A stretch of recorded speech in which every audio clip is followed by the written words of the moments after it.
Hello, my name is Tracy James, and welcome to Off My Shelf, a podcast about movies that are, well, off my shelf, where we go through my DVDs and talk about the movies that are in my collection. In this inaugural episode, I am sitting here with Mike Suderman, a friend and fellow movie enthusiast. We are going to talk about the movies 12 Monkeys and 1984. Welcome, Mike. Hi. How are you doing on this absolutely sweltering day in my unair-conditioned hot apartment? You're being very polite about how sweaty I am, so pretty well, actually. That's really good to hear. Actually, I think that's a perfect way to get into 12 Monkeys, because I find throughout the whole movie, everybody in that movie, they just look sweaty. Like, they haven't taken a shower in months or years, which I think is interesting because the whole thing is about germs and a disease. That's a good point. I hadn't thought about that in that way. Yeah. But definitely when I was rewatching it, I was just shocked at how unglamorous, like intentionally unglamorous Bruce Willis is. Like, he has two different delousing scenes.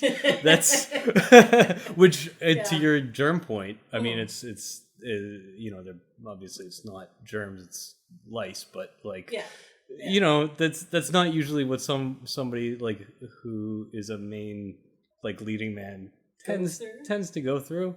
And mind you, those are the only two scenes with nudity in it, and it's him getting scrubbed down in both areas, which I was just like, Brad Pitt also moons the sorry, yeah, that's true. Sorry. Most of my notes are about asses. Is that okay?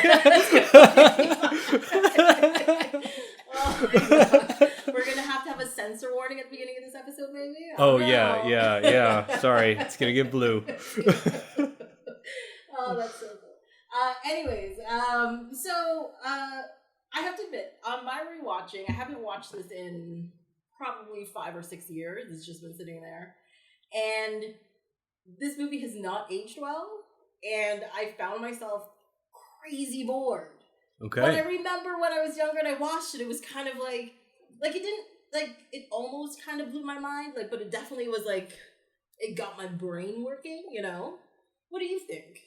Well, I mean, I guess I'm curious about what you think didn't age well. Like, obviously, there's a major twist in the movie. Yeah. So, I'm assuming everybody who's listening to this has seen the movie, so we don't have to, recap. Okay. But I know it's 20, 30 years almost. Spoiler alert? I was thinking more just, we don't even need to tell them the movie. They're familiar with the major plot points. Yeah. Obviously there's the twist that if you're aware of it, a lot of the tension might be out of the movie. But what specifically do you think didn't age well about it? I don't know. I found the pacing and Madeline Stowe, her character is treated horribly by everybody in the movie. Everyone, her fellow colleagues. Bruce Willis's character pretty much just manhandles her and kidnaps her. And it's just and she's the only person who really physically gets attacked by crazy people and all that kind of stuff. And I was just why are they treating her so horribly?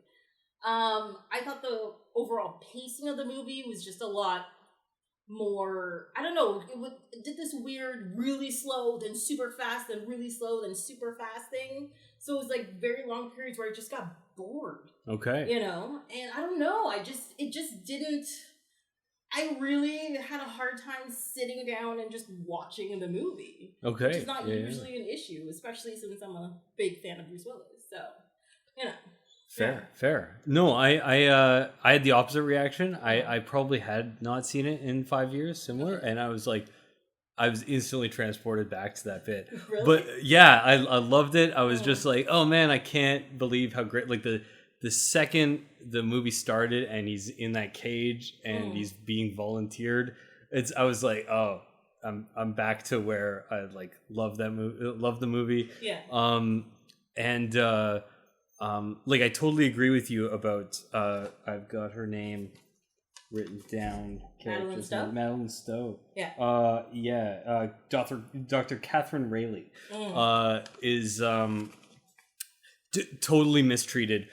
Some of it I think is intentional and some of it isn't. But the talking down from the senior doctor is, I think, perfectly crafted as like the old crusty guy who's like intentionally not listening to the new female like doctor, because psychologist who is because he has this line where he's like, "Oh, you're being so defensive," and she's like, "No, I'm just trying to explain my position." See, you're being defensive again. Like, it was just because there's no comeback from that. There's no defense from that, because everything she says he thinks is being defensive. But she's just making her point, and she's sitting there, not being angry, talking in very calm words, and he's like, "You're being defensive," and I was just like, "What is happening?" Yeah. I don't know. It was just really frustrating to me, that whole scene. Absolutely, but I think at least that part of her mistreatment was intentional, because the doctor is set up as like old guard, like One Flew Over the Cuckoo's Nest type doctor, and she's like the newer doctor. It's like, hey, maybe we should listen to maybe we should listen to the people who are in our care instead of just like drugging them and shackling them. Like just stuff like. The fact that the old doctor, who maybe I have his name now,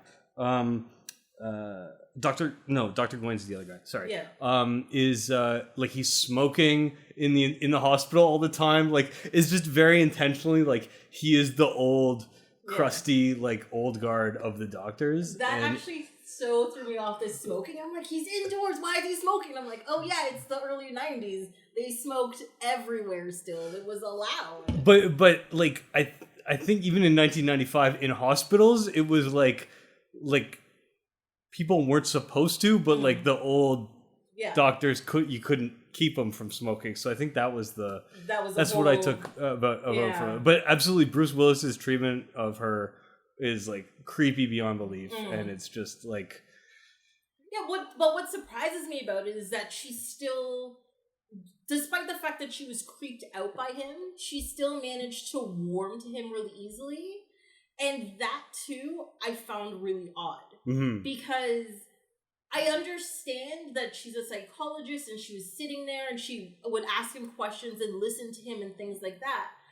But, and I'm not even talking about the end of the movie where she kind of puts everything together, you know. I'm talking about, like, he's kidnapped her, she's driving her car, he's tied her to like a bed and everything, and she just goes along with it. And I'm like, I'm sorry. Yeah. But I don't care if I am a psychologist or if, you know, you are telling me all this stuff. As soon as I get a chance, I'm running away. For sure. That it just blew my mind that she's like, oh, I should stay. It's fine. It'll be okay. You know? It was weird. Yeah. And they spackle over it the way that like a lot of movies do, where there's that one scene where they go into the like shanty town or not, like the it's like a building with a bunch of homeless people in it.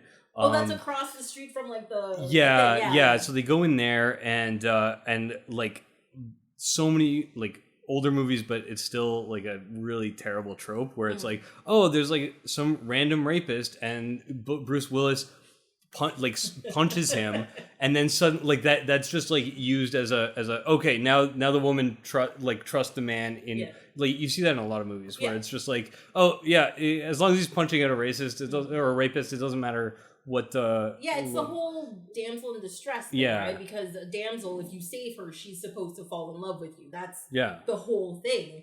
And like they did it in this movie. They've done it in hundreds of movies where no matter how violent or mean or rude like a person is, as soon as you're saved, all of a sudden everything goes out the window and everything is fine. Yeah. And I was just like, that's no. They do the other thing too, where like he's wounded and she has to like patch him up, take care of him. Yeah, no, it's that's definitely bad. I mean, I know tropes are in films and books and all that kind of stuff for a reason, because they're a storytelling technique that works. But I find sometimes they're so blatant, and like the way they're used is just so, I guess, unoriginal, that it just makes me roll my eyes. I'm like, yeah, fine, whatever, let's continue. We know what you're gonna do. Let's go. Yeah. Well, It also seemed kind of lazy in this movie because they had all the elements set up so that she can do the when she does piece everything together.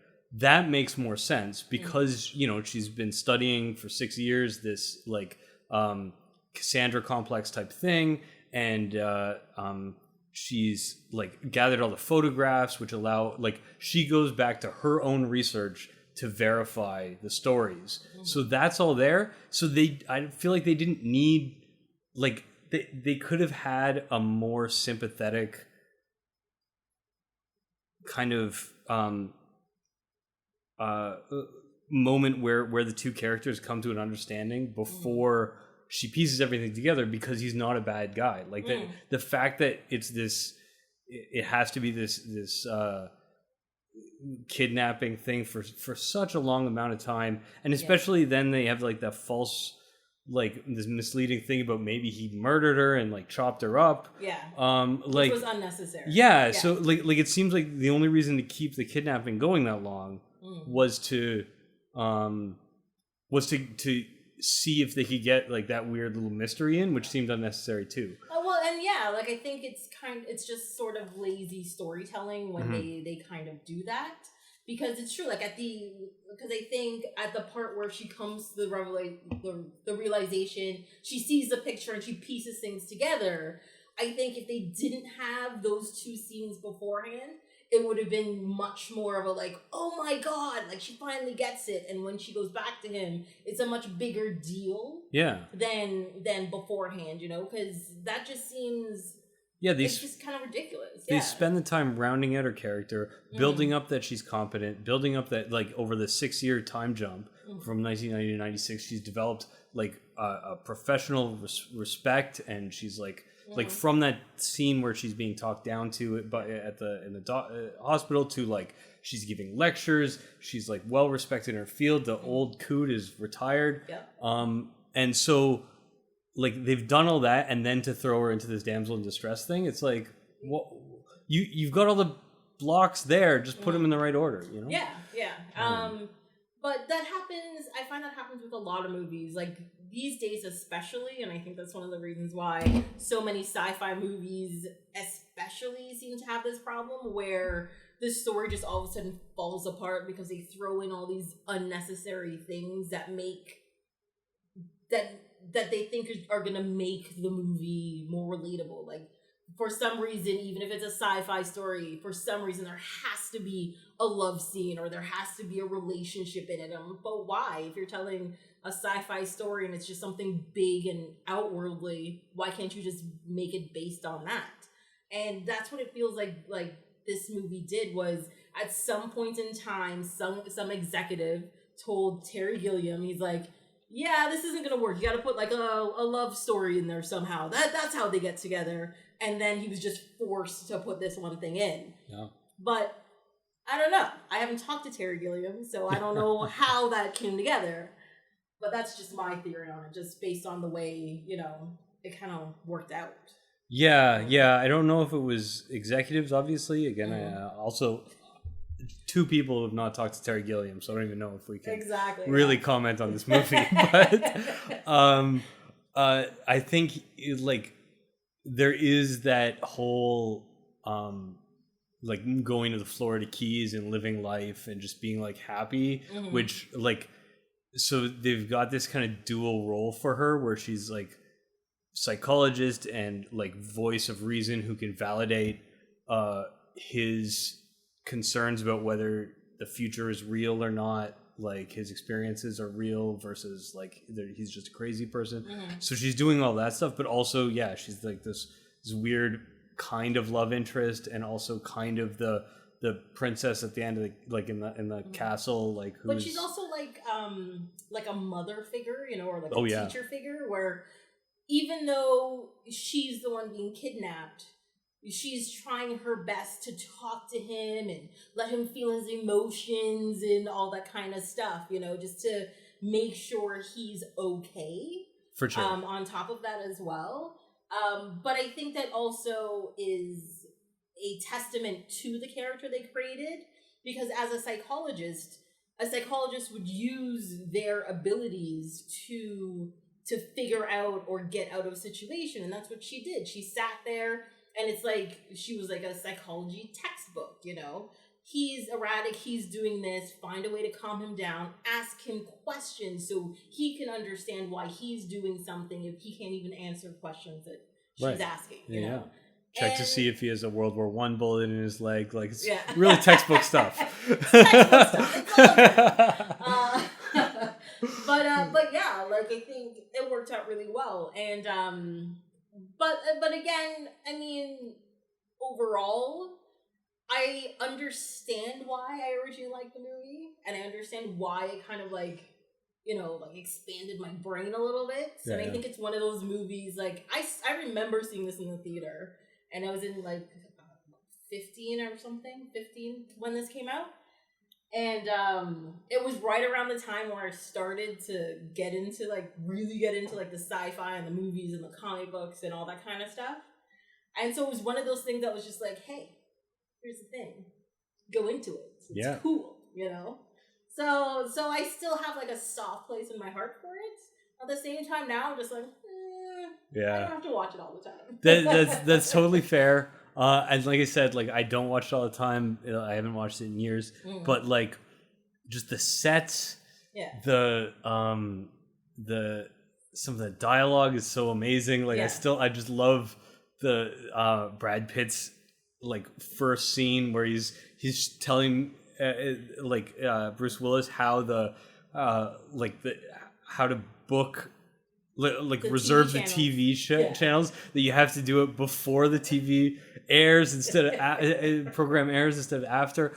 And then there's a guy who's always talking about something that happened yesterday. It's not on TV. And throughout the whole thing, on the TV, there's a cartoon playing, so like everything he says is punctuated by cartoon noises. Loved it. Like, it was just amazing, amazing stuff. And like that bit where like he's in the chair that like rises in front of the scientists, and it like slides into the like halfway up to the ceiling, and he's just in this crazy place with this globe of different videos monitors like staring at him and talking to him, like, and it's all like different pieces of like the scientists' faces or something like that. Stuff like you don't see the time machine until the second time they send him back. And when they're activating the time machine, the scientists are dressed up like they're going to the opera, kind of. They're like in weird, like, steampunk didn't really exist as a concept yet, but like it was there. And then you find out right at the end that the at least the female scientist, she's like, she's in insurance, she's not a scientist at all, and she's like just randomly flinging these people back in time. I love how much implied world building just like in the first couple of minutes was just there, and it was like I was transported, and I loved it. Well, actually, one thing I realized watching it now that I didn't realize before is that I have no idea how this escaped me so horribly, but in the future, he's a prisoner, and that's why he gets quote-unquote volunteered. But my whole thing is, before that point, I was always wondering, like, how has, like, I understand a lot of the world population has died, but why are people living in cages? What's going on? Like, this doesn't make any sense. And I guess because... That's just the most efficient way to stack people. To stack people or something. I don't know.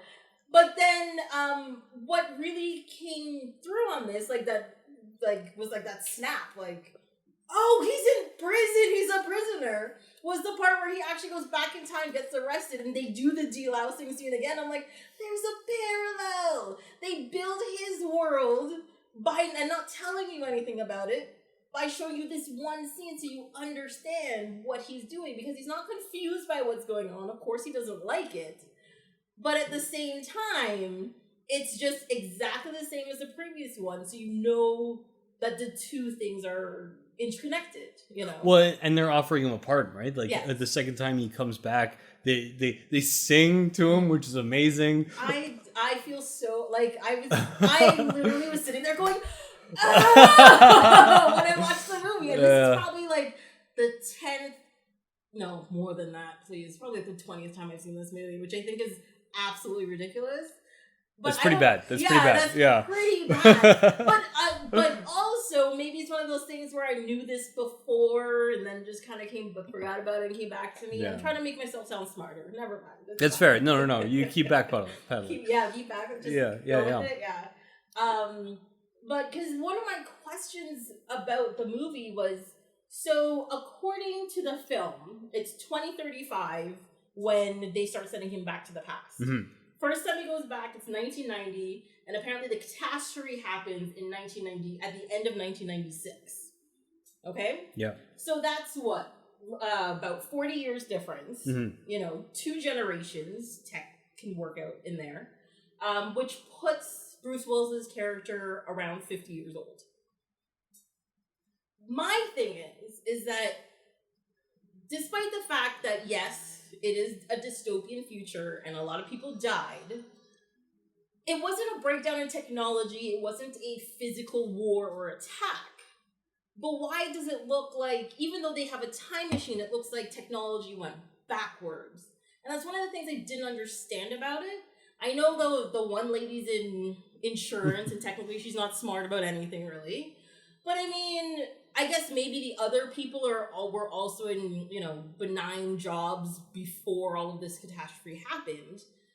But still, the technology and the space just seems so... I mean, I know it's fake and everything, but unrealistic. Oh, man. That's interesting because that would never occur to me because I'm just like, it's so cool. I don't care. I love everything about the future sets, like every detail. I mean, in zombie movies and stuff, they always talk about like just how much the infrastructure of the world collapses if there was that many people dying that quickly, right? Mm-hmm. Like, so just maintaining the technology is bad. And then if you consider that,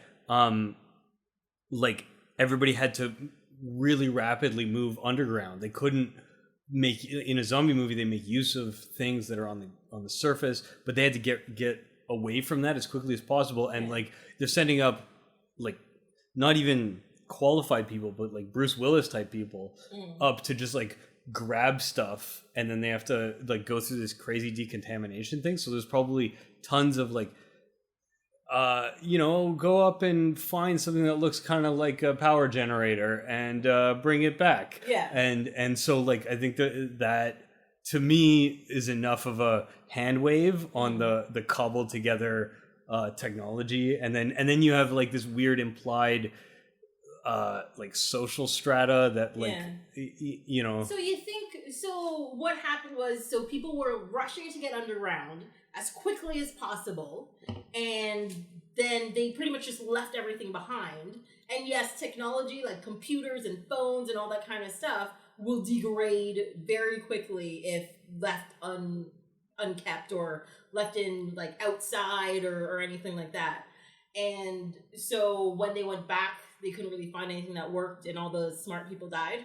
Well, it's just that also tons of people are required to maintain infrastructure, right? Yeah. How many people are employed every day to keep the power grid up, and just if all of those people die suddenly, then it I think a lot of just basic elements of society, all the building blocks that the technology is built on, kind of fall down from the ground up. But I don't know. I'm not a disaster expert. Oh, really? Female Yeah. person, Well, because then you would be one of those crazy people from Mission Impossible or something. Want to show everybody take over the world? What? No.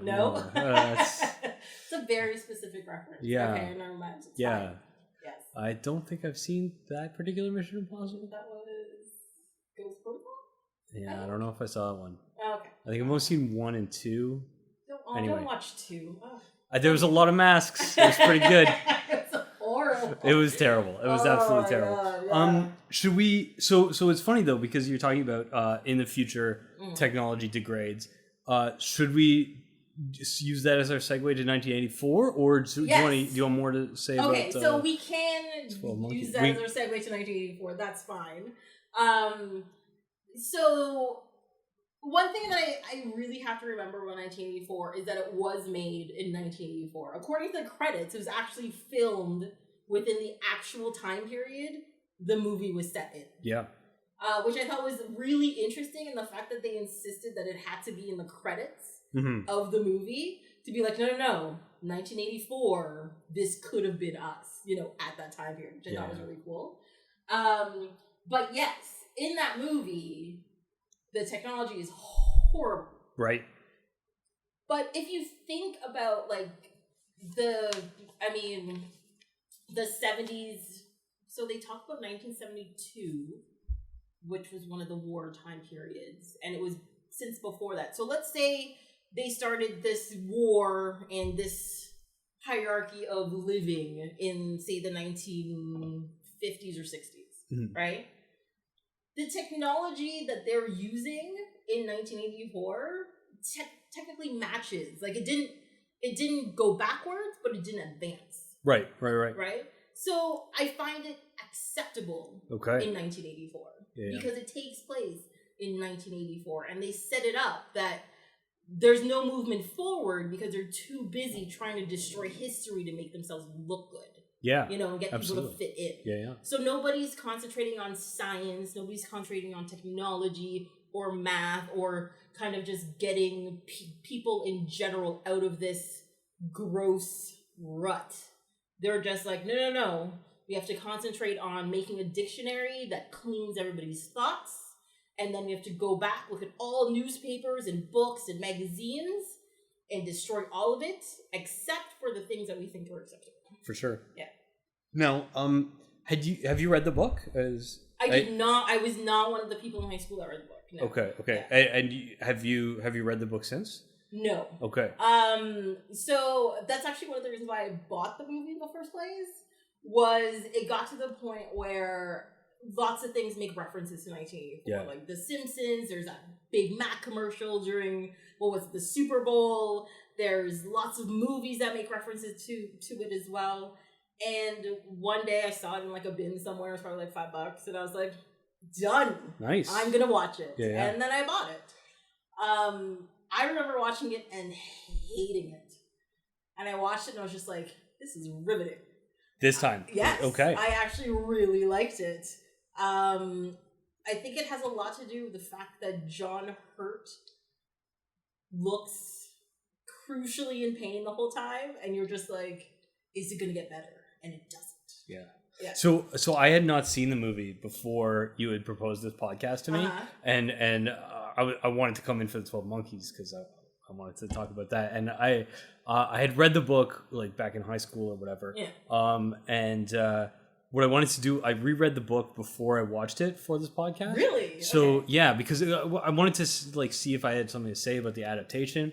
And I read the book, and I will say that basically what you just described about the technology is lifted directly out of the book. Really? That's exactly what they say. They say that science has stopped. They other than in the effort of increasing technology for surveillance, for mind control, and for war, then no other science is being done. Yeah. And so you're bang on that, which is why I wanted to know if you had read the book, but also I had. It sounds like the reaction you had the first time you watched that movie, where I hated this movie. I could not I watched it in 2 goes because I couldn't get through it the first time. Yeah, okay. It was Winston Smith, the Hurt is just so expressionless and just staring into the middle distance. But he's supposed to be, right? Because that's the character. People at that point in time, they aren't supposed to have emotion or show any real emotion at any point. And so I agree that it matches the material, but it just makes the material boring. And I'm I don't care if he survives. But It like yeah no I like there were some things I really liked about it. The opening credits with the big Stalinist letters and stuff like that are great. Yeah. And having like recently read the book and then watched the movie because I was like, oh, maybe there's some interesting adaptation things. I was thinking this would be an excellent movie to watch if you haven't read the book because it is so faithful in its thing where Really? like almost all the dialogue is just straight out of the book. The scenes are basically straight out of the book. Like it looks like somebody took the book and tried to put it to film rather than adapting it. I read that while they were filming this, obviously during the time that it was actually set, Terry Gilliam, to tie into our theme, was shooting Brazil, and they actually shared some locations between the two. And so like Brazil, I would say, is like a movie where they read 1984 and they're like, I get the idea and I want to tell my own story with the themes and ideas of 1984. Whereas 1984, the movie, is like, we're taking this book, putting it on the screen, and we're just putting it there. Okay. Yeah. I'm actually really surprised. I was actually thinking that maybe they took a lot of liberties because based on the content of the film and like the movement of the characters and things like that, I assumed that there was quite a few sort of like internal existential moments like that are just in Smith's head that they can't translate, and then they took it apart and they did something else with it on screen. But now that you're saying it's that faithful, it just kind of you're absolutely right though. There's tons of internal stuff. Like the first, it's interesting because the book is kind of written in a 3-act structure where like the first it's in 3 parts in the book, and it's the first one is like kind of world building, just Winston whinging about his life and like explaining what is around. The book starts with when he buys the diary, and so he starts writing it. And so there's just tons and tons of like internal monologue and like what he's writing in his diary. And so you get some of those in the voiceover.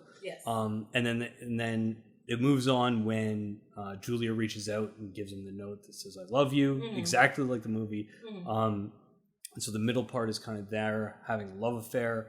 And then the third part is the torture. It's like they get arrested and then the torture. So it's like, it's kind of laid out like a movie already.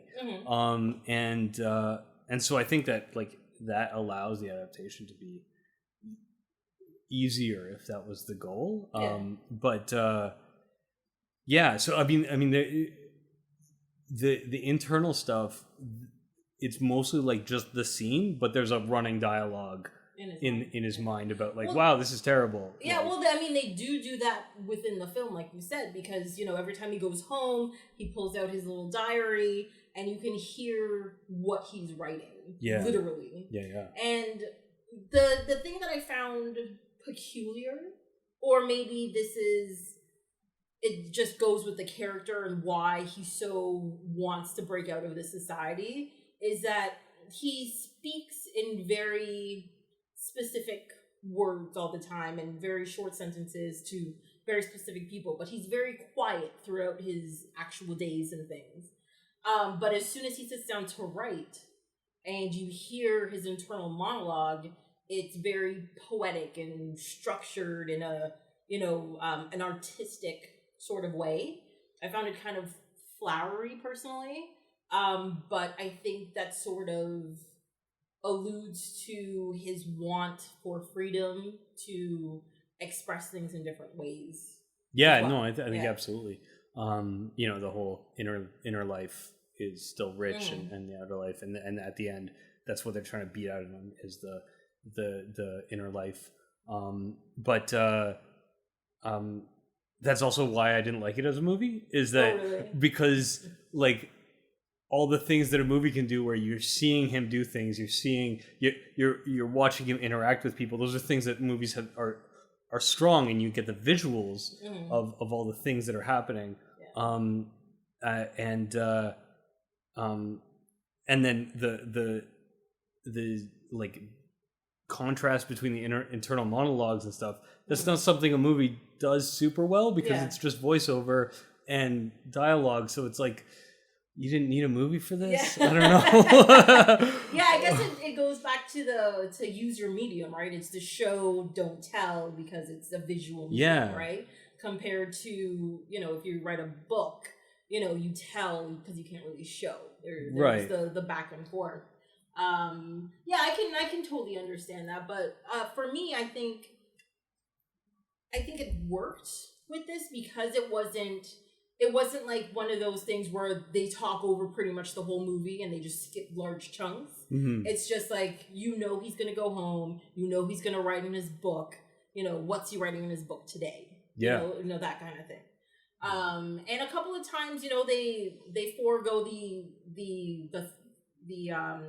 monologue and they actually show you the page of the book, which I thought was a really cool way to just switch it up so people don't get too used to the use of that one thing, Yeah.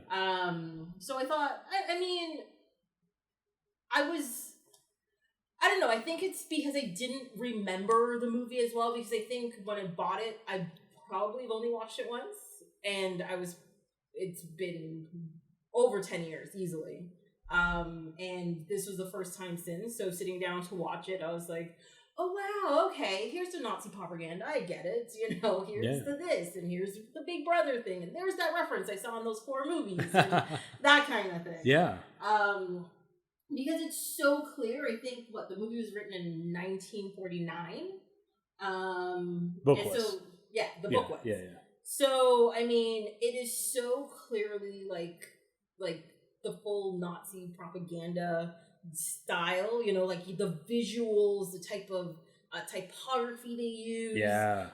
Just even the picture of a Big Brother staring at you, like just the angle of his watching has that very, that very Russian and cold. And, yeah. So it's clear it was just, the influence is there from that point in time. And I think,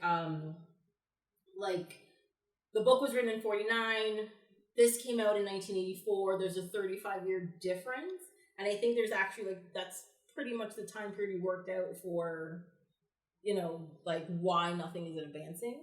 Yeah. And I think it was probably perfect timing for it. It was good. And yeah, that's Soviet / Nazi propaganda stuff is amazing. Like the Soviet block letters in the opening credits are great.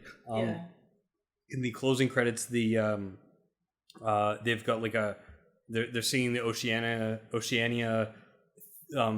whatever anthem, and it's in the style of the Red Army Choir. Mm-hmm. It's so good, and the whole Eurasia, East Asia thing, where we've always been at war with East Asia. That was apparently supposed to be inspired by the fact that in World War II they were allies with the Soviets, and then as soon as the war ended, it's no, the Soviets are the bad guys. Yeah. and Germany now, West Germany at least, is the good guys. So that was the kind of no, we've always been at war with the Eurasia. Oh wow, okay. But I didn't put that together. Okay. Yeah, no, it's weird, but there's some stuff. I just want to walk back with my earlier comments a little bit. There's some stuff that the visual really does work well with. I really like the scene in the room where Julia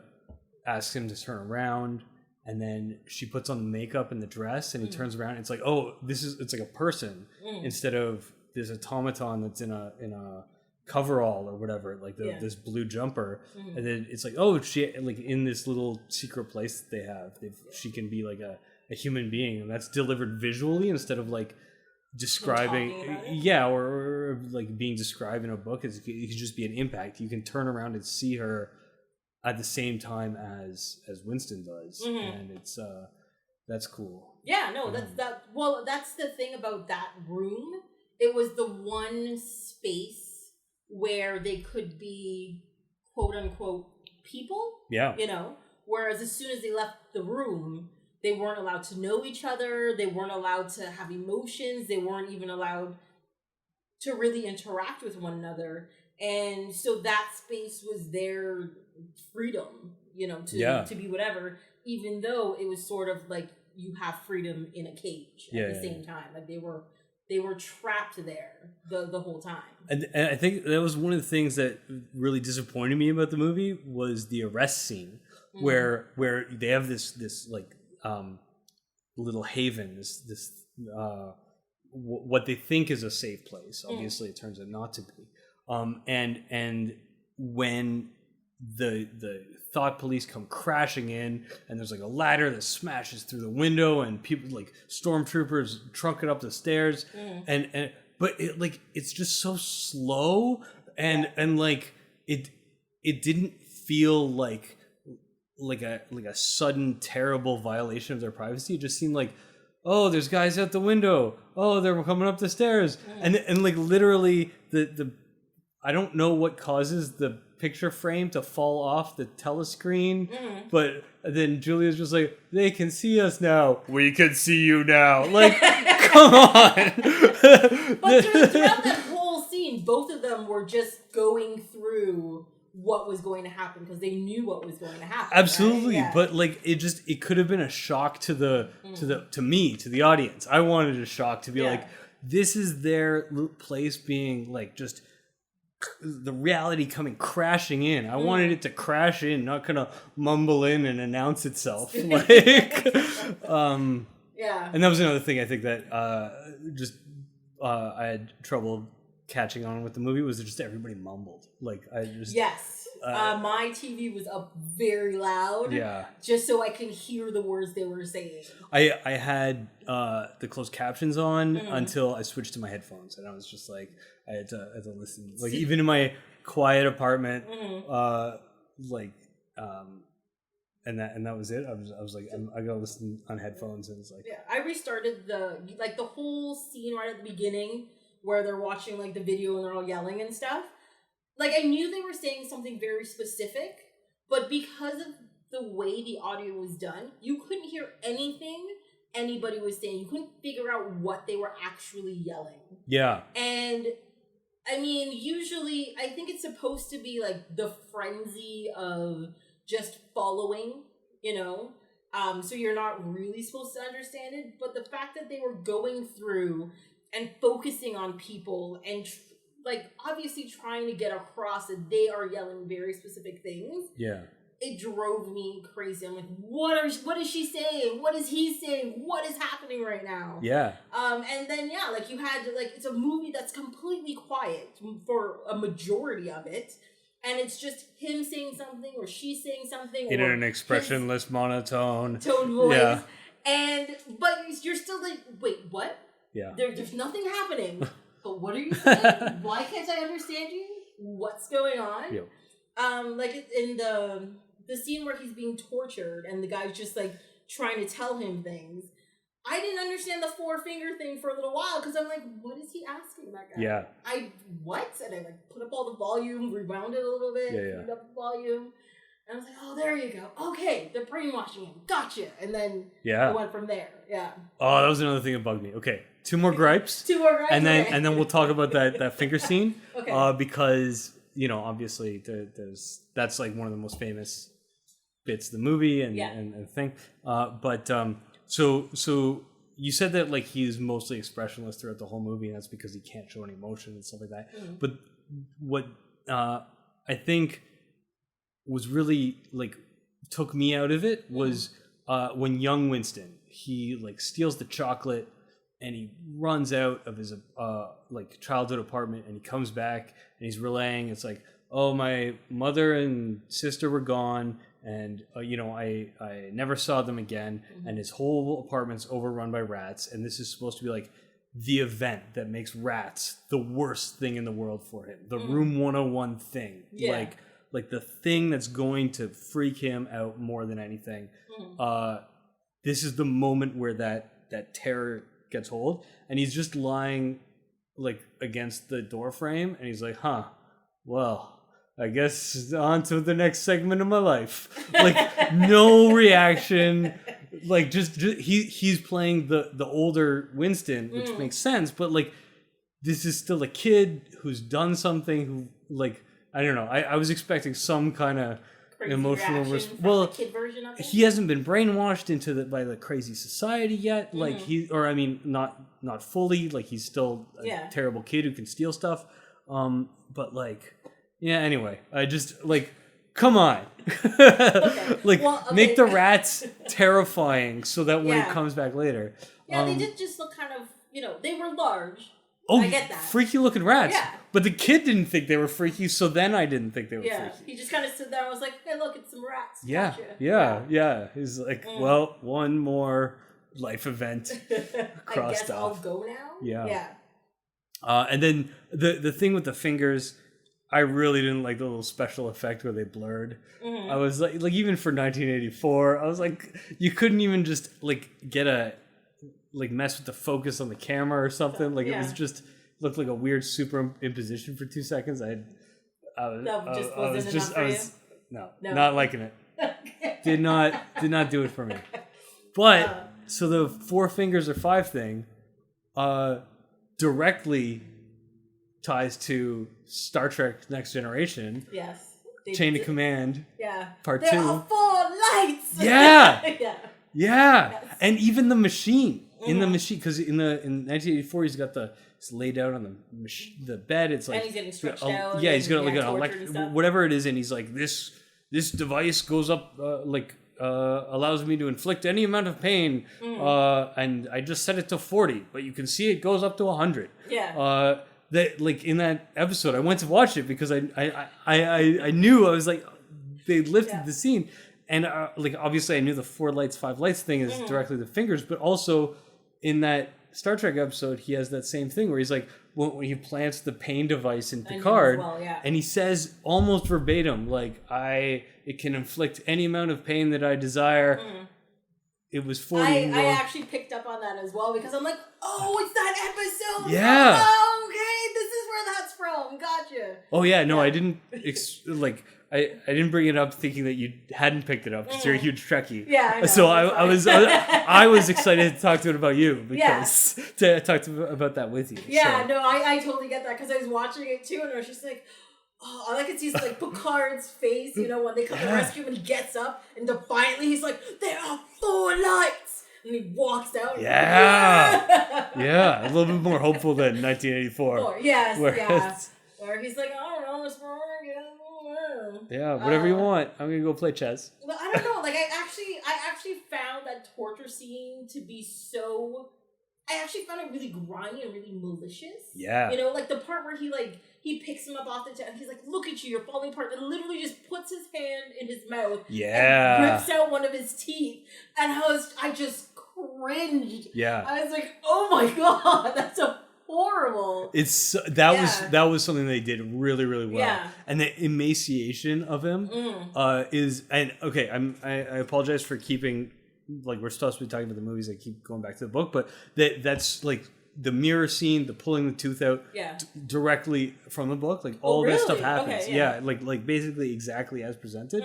It's a crazy faithful adaptation, which was super neat. And that I thought they did really, really well. Like because I was thinking, this is a low budget movie shot over, 6 weeks. They're not going to have him like lose a bunch of weight and and what kind of special effects can they really afford, to make, and they got it. They did it. His teeth just falling out, like and balding and just, They made sure that he looked wretched at that point, and it's like, it's true. Like he just looked grimy. He looked thin. He really did look like he was falling apart, and they just kept going at him, and and especially like that. As soon as he pulled that tooth out of his mouth, I was just like, oh, why? Okay. Yes, yeah. Teeth and fingernails for me always like mess me up in movies. Like, the funny thing is that after that scene, they went to the room 101 with the rats, and the 101 like the rats was not like that, it wasn't that freaky. I thought that was kind of underwhelming too. Yeah, like it's because it's terrifying. The actual idea of what's going on. Yeah, that they're presenting is terrifying. Yeah, you're alive and an animal is going to come eat your face. Yeah. That is itself scary. I don't understand how they could not make it scary. Yeah. Or maybe it's just because the scene before was just so well done that this just pales in comparison. Yeah. You know, I don't know which one it is because I saw that and this is horrible, but all I can think of is that scene in Game of Thrones where they had the guy with the rats on his stomach that would eat through you. I don't watch Game of Thrones. I don't watch Game of Thrones. Oh my god. Oh my god. Yeah, no. Yeah. But I just remembered how they showed it in Game of Thrones, and that looked, and I know it's like 30 years difference. Yeah. But at the same time, in Game of Thrones, they made it look so visceral and gooey. Yeah. Let's call it. And then in this, you're just like, okay, it's a guy with his face by a cage. You know. Yeah, well, and part of it is that the rats never do bite him, right? Like that's something. Like it's supposed to be this big, suspenseful, like terrible, foreboding thing that makes him break. That he's like, oh my god, do it to Julia, do it to anybody else, but don't, like, I don't care. Don't do it to me. Yeah. Don't do it to me. And so like the suspense of it and the terror of it, the anticipation, which is what, they didn't build it up enough. So I do have a question about the ending of the movie then. I don't know if this is explained better in the book or not. But at the end of the movie, he lives. And before that point in time, I got the impression that anybody who goes against the state, who goes against Oceania, dies. They get hung or they get shot or whatever. But in this, he does the thing, he does the confession, but he lives. They let him live. So does that mean like they're not actually killing people? They're just brainwashing them and moving them around? Just as a form of control, they're showing that people are getting killed? Or is it just the fact that his wrong is not worth killing for? No, I think they say this in the movie, but I don't know explicitly. But the idea is that they will shoot him eventually. The idea, and again, obviously, there's plenty more filling in of details in the book, but the idea is that after they have tortured him and put him through everything, and he knows in his heart he gave up Julia and he did all these things, they let him go because they give him just a little bit of freedom so that he does the last step of coming to love Big Brother on his own. And after that happens, that's when they will shoot him. Is that they let him go, and the inner monologue that's going on during the chess scene in the book is that so there's this the news report, exactly like in the movie, is that there's this the forces of the enemy are bearing down on Oceania's control of South Africa, the territory of South Africa, and they're this could be potentially decisive in their movie, it could be decisive in their war and actually like change the balance of power and all this stuff. And there's a little bit of him that still is like, oh my god, something's going to change. Oceania is gonna be hurt. But then another part of him says, oh, but what if they came around and flanked them this way and then like cut them off, and then the war, like Oceania would win this campaign or skirmish or battle or whatever it is, and that's what ends up being reported minutes later is exactly what he was thinking. And then Oceania's, oh, actually it was a big reversal and we had a big victory. We won, and it's at that point that he is like, oh my god, I am one with the thinking of the party now. And so the tears at the end are of him, like in the book at least. I think it's ambiguous in the movie, but in the book, they're tears of joy and love for Big Brother, because he's like, I get it now. I'm one, and it's at that point then they can kill him. Okay. It's that and they may shoot him 10 years from now, or but it doesn't matter, because their whole point is that like until that tiny last bit of resistance, they couldn't get that out of him himself. They had to give him the freedom to choose to come back to Big Brother. Yeah.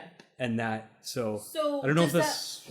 No, it makes sense, but does that mean he is crying because he knows they could kill him any moment, or is he crying because of the elation of finally connecting with Big Brother? I think it's that second one. Really? Yeah. I think that's the you know, and again, like it's much more left ambiguous in the movie because I think it's intended to be so, and because you want to pity this poor guy, but in the book I think it's more explicit about no, he is he's just elated. He's like, finally I'm part of something bigger than myself. Yeah. I don't have this fear that's I don't have to worry about all these things about the past being different. Yeah. Okay, I get that. So based on that, like one of the things I found really interesting about the movie, I don't know if they described this in the book or not, and I guess it goes back to our previous discussion about how, you know, technology doesn't advance and stuff like that because they're too busy doing whatever. But what I found really interesting is the fact that the whole movie is about control, right? It's about government, Big Brother, controlling everybody and everything they do. But, like, all of the environments within this are so chaotic, you know? Like, everywhere is destroyed, it's rubble, it's you know, just decaying, it's deplorable. Like, it doesn't even look like people clean. Yeah. But at the same time, they're all about control. But one of the things in, like, modern sci-fi, when it's about control, everything is, serene. It's perfect. You know, things are, you know, everything is in white. No, there's no shadows. There's nowhere to hide. Whereas with this, that yes, they've got, like, helicopters and people who go around, you know, and they have their little flashlights and they peek into windows and stuff. But there's shadows, there's places to hide, there's rubble. It's you know, it is chaotic. Yeah. And when do you think that change between what a controlling future looks like happened? You know, I think it comes from the source material being written right after the war, where like I think the serene like modern sci-fi stuff that you described, where there's everything's clean and in perfect order, that's from like a perfect, like a society that's trying to control people during peacetime.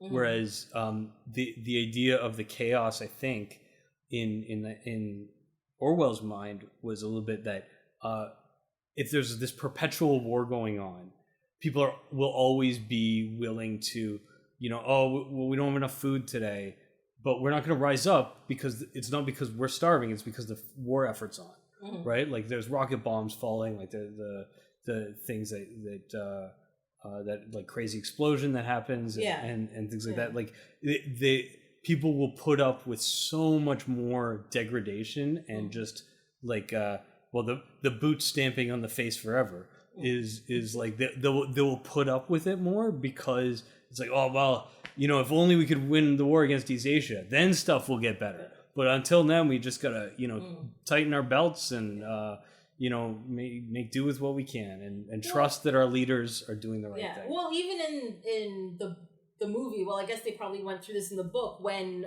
Smith gets that book. That's like, it's not really the dictionary, it's the other thing in between.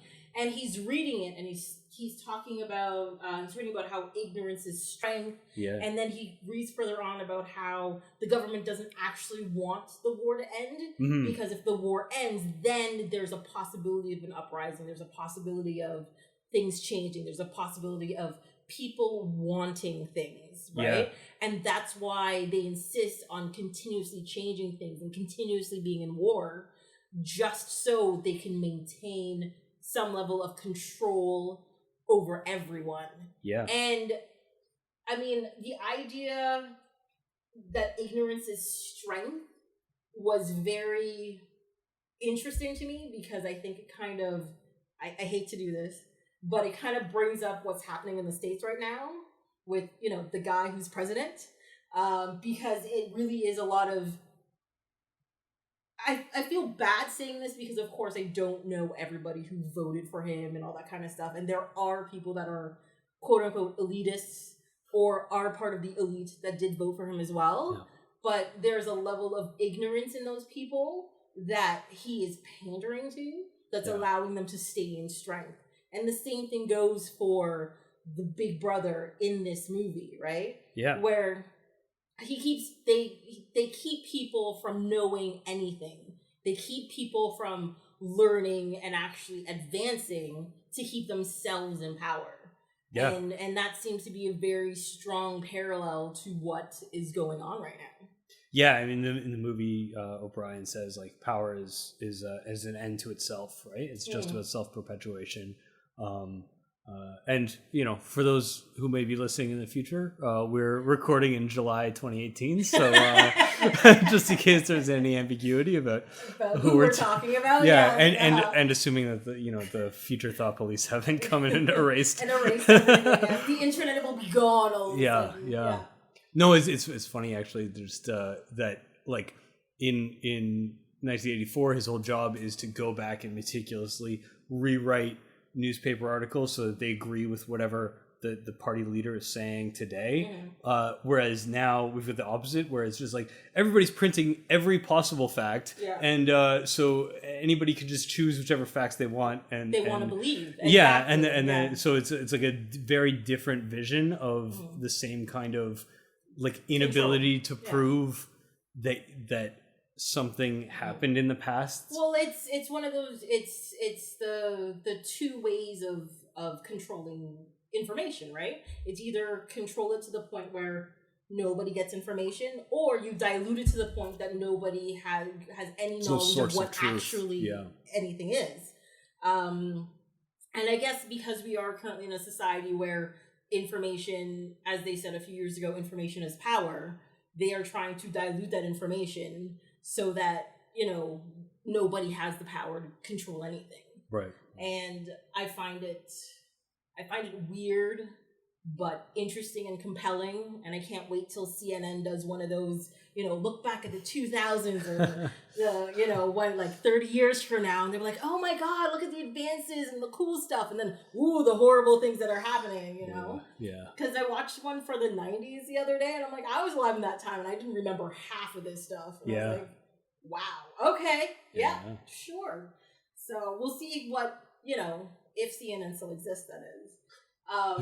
What we will remember from this time period. For sure. Yeah. Well, and it's interesting about just like that control of information, which is a control of reality. You're being able to verify that what you remember is real. Like so Winston can't ever prove that there was a war with Eurasia because all newspaper articles, everything has said, no, we're at war with East Asia. We've always been at war with East Asia. And so when he says, no, but we just changed, like the enemy's changed 6 months ago, there's no way to, verify it. There's no source of objective truth. And so the idea of like, and I think that O'Brien says this too in the movie, where he's like, the truth is what the party says it is, and that's just something that's super cool, because you chose these movies because they were in alphabetical order off your shelf, but they have this crazy strong connecting theme between 12 Monkeys and 1984, which is both times they seriously bring up the fact that like sanity is majority rules, and so the idea that like we have two protagonists that doubt their sanity and believe something that no one else does, and are trying to convince society at large of something that society does not want to hear. Yeah, so they are both deemed to be crazy. They're both deemed to be, outsiders and wrong because of that. Yeah. And I mean, I guess that's how. I mean, they're both dystopian futures, really, and they're both about places like futures where everything has fallen apart. It's society, it's infrastructure, it's information, it's control. Everything but those sweet opera glasses. So good. Gotta remember those. They're beautiful. Cravats. Those scientists, they know how to live. Yeah, I mean, you're out there. You gotta look right for your occasion. Oh, it's great. That's the real point. Yeah. But yeah, like I actually thought it was really interesting that these two movies were together, because there's definitely some areas on that list on my shelf where the movies will have nothing in common. Right. Except maybe a time period, or maybe like one background actor. Like, that's the same guy in the background of that scene. But trying to segue is going to be real difficult at that point in time. No. Thin Red Line and Thundercats. There you go. I don't know. I don't know if those are two. I just tried to come up with something that... I definitely have some interesting things in there. There's actually a couple of movies in there that I picked up the DVD and I was like, I don't know what this is. Yeah. So we'll see what happens when I get there. Wow, great. I don't know. Yeah. Anyways, I think that's a good place to end. Yeah. Thank you so much for coming and doing this with me. No problem. And hopefully maybe you'll come back later on when I find a couple of more movies in there that you enjoy, and you'll come back and join me. Yeah. That would be happy to. Awesome.